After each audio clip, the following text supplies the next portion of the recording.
In this video, we are going to be looking at intermolecular forces, and in particular, we're going to be focusing on London forces.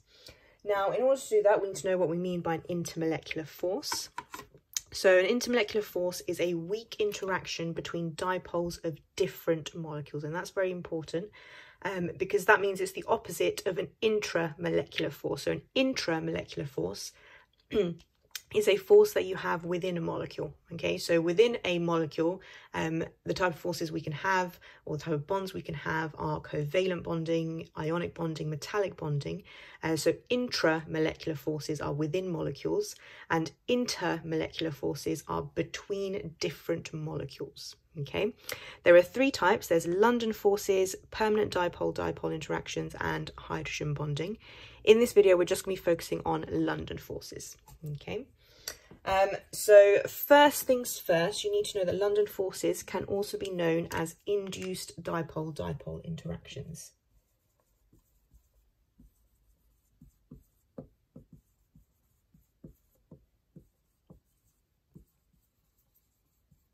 Okay, so you can either call it induced dipole-dipole interactions, or you can call it London forces.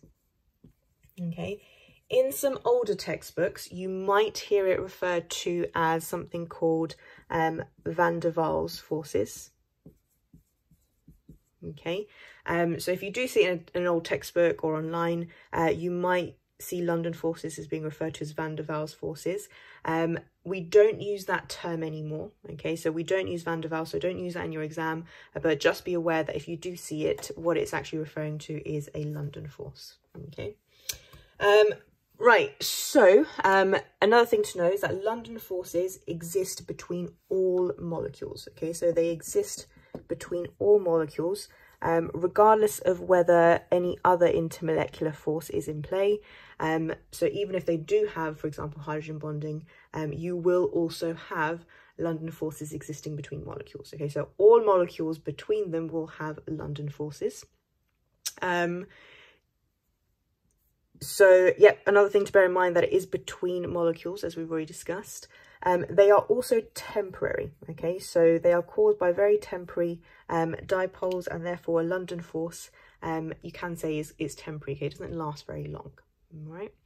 Let's now have a look at what we mean by an induced dipole-dipole interaction. Now, if you remember, a dipole is where one part of the molecule, one part of the bond is slightly positive and the other end is slightly negative. Okay, so you've got to have both dipoles. If one area is slightly positive, the other area must be slightly negative. Okay, and we show that using delta positive and delta negative. The delta just means, you know, slightly. So it's slightly positive and slightly negative. Okay. So let's just have a look at a molecule. I'm not going to draw the actual molecule. I'm just going to represent the molecule with a circle. Okay, this could be a molecule, this could be an atom. It doesn't matter. And as we know, all molecules or all atoms have electrons in them. Okay, and those electrons are constantly moving around in their orbitals. And that means at any moment in time, you are likely to have more electrons on one side and therefore less electrons on the other. Okay, so the area that has more electrons in it at that moment in time, we give it a delta negative, and therefore the side that doesn't have many electrons is probably going to be delta positive.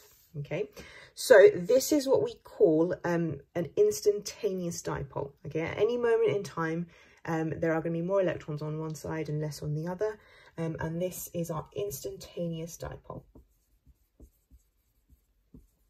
And as you can imagine, because electrons are constantly moving around, this instantaneous dipole won't last very long. Okay, this is what we mean by temporary. These instantaneous dipoles don't last very long. But what it can do is, if there's another molecule next to it, which is very likely, okay, that delta negative there, okay, remember electrons repel each other. So what it's going to do is going to repel the electrons in this molecule here. So that means it's going to push the electrons to this side. Okay, and what that does is it essentially induces a dipole across the neighbouring molecule. So this instantaneous dipole here has induced a dipole. So we call this an induced dipole. It's induced a dipole on its neighbouring molecule. Okay, and as you can imagine, if there are lots of molecules, so there's another molecule next to it, this molecule here, will induce a dipole across this molecule. Okay, so this is what you mean by induced dipole-dipole interactions. Okay, now because we've got an area of delta negative here, so a negative area here, positive area over here, as we know, positive and negative attract each other, so there is a force of attraction between these molecules. So there's a force of attraction between the delta negative on this one and the delta positive on this one, and the same thing over here. So this is what we mean by the London force. It's the attraction between the induced dipoles. Okay, and then we need to look at the strength of, or what can affect the strength of these induced dipole interactions, or essentially the London forces.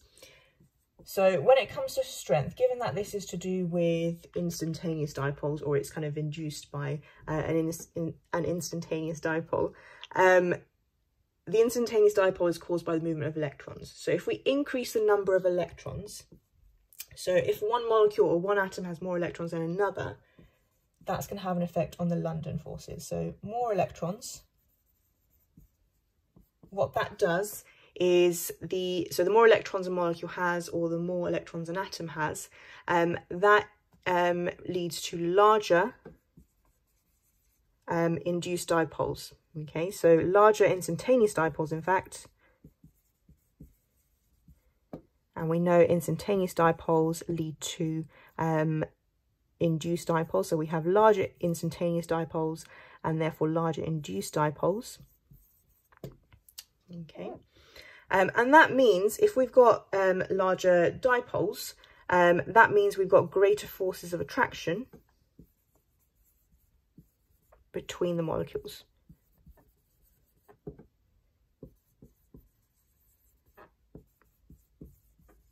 Okay, so the greater the dipole, the greater the attraction between the molecules. And if we then want to, break that force, we need to use more energy to overcome that force. So the more electrons something has, the larger the instantaneous dipoles, the larger the induced dipoles, and therefore greater forces of attraction between molecules. So if we want to break that, more energy is required to overcome the London force. Okay, so an example of that is if we look at the noble gases.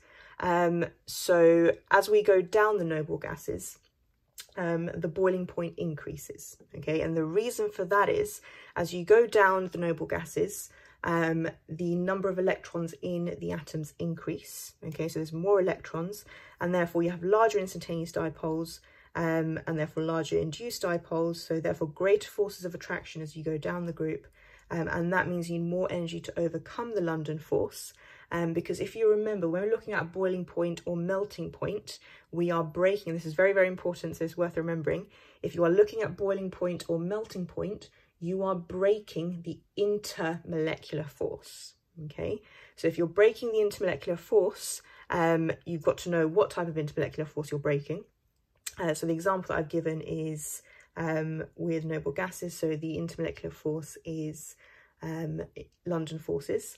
So when you're melting or boiling a substance, you are breaking the intermolecular force, and therefore you need to discuss all of this when it comes to why melting point or boiling point increases or decreases when it comes to molecules with London forces between them.